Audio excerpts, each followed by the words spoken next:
Hello mga idol. Ayan, for today's video, gagawa tayo ng kulungan ng pusa. Ayan, karpintero naman tayo ngayon. Ayan, for the gupit ng yero si Inday. Ayan, ay marunong ka palang gumamit ng metro.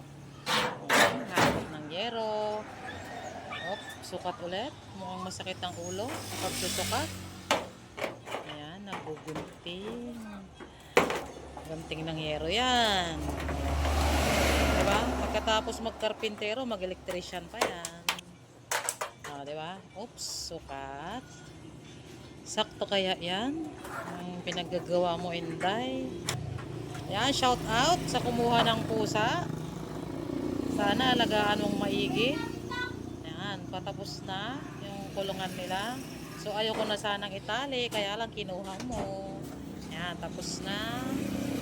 Thank you for watching mga Lodi.